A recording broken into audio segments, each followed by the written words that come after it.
Let's shift gears and talk about commodities and non-commodities corner today in partner with NCDEX. So we're joined by Anuj Gupta, Vice President at Research and Product at IIFL Securities. And today, what we're going to be discussing is the Isabgol futures. How are they actually, how can commodity derivatives actually help the health industry in managing the pricing risks of these Isabgol seed futures that have just started trading from 19th of April. Now, obviously, there's a lot of benefit that comes in from the pharma sector, but in terms of the pricing, when you look at it, what we can see is that, Anuj, that because of the unseasonal rains or some damage to the crops, bad weather, that does impact in terms of the prices of the company as well.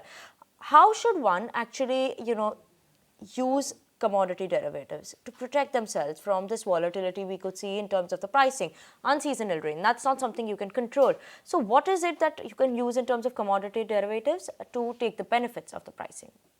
Hi, good afternoon. Yeah, a few days back, Exchange launched this Isabgol contract in NCDX platform with the trading, unit of 3 metric ton. Now, after the, relisting, after the listing this commodity on Exchange platform, we saw a very huge open interest, almost 200 contracts open interest in the Isabgol. As Isabgol is a commodity which is used by everyone, might be a medical practitioner, medicine, might be for health practitioners, might be for exporters, might be for farmers. So everybody is looking towards this commodity as this is required by every person who are living on the earth. So the export demand is definitely is there. Scientific and medicines demand is there, and even for export demand is there. So everybody is looking towards this commodity, and now definitely the pricing is the major factor for this commodities, as this commodity is a international commodity. We can say that this is an agriculture international commodity, and this commodity price affect by every instance which is related with international, might be geopolitical tension, might be some trade war, might be some forex price momentum. So the price lock-in is anytime the challenge for the traders. So these future contracts are very useful for hedge the prices by using future contract. So after the listing of this exchanges, this commodity on the exchange, now trader are using this platform for hedging the prices. So in a few days back, we saw unseasonal rain destroyed almost 4,000 sacks of Isabgol in Jaisalmer. So the price fluctuation is there, and definitely people are using this platform by doing hedging or by taking price reference for further trading. Right, Anuj, I just want to delve a bit upon that point as well, because what are the derivative tools? You did mention hedging coming in there, but, to prepare a systematic purchase plan, actually, to protect yourselves from the commodity prices. So what could these buyers, producers and processors actually do in terms of how could they be using these derivative tools?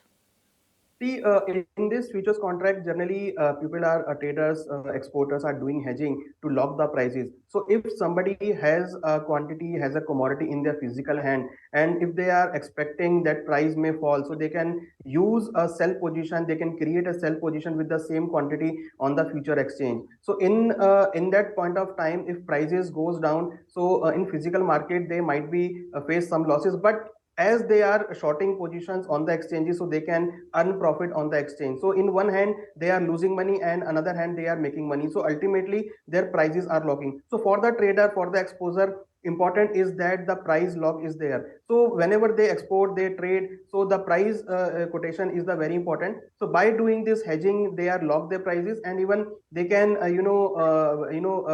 mitigate their losses by the unseasonal or unwanted price fluctuations. Okay. And Anuj, a quick one. I just want to know in terms of the impact of the climate on production of Isabgol. Could we see that coming in FY23, FY24 then?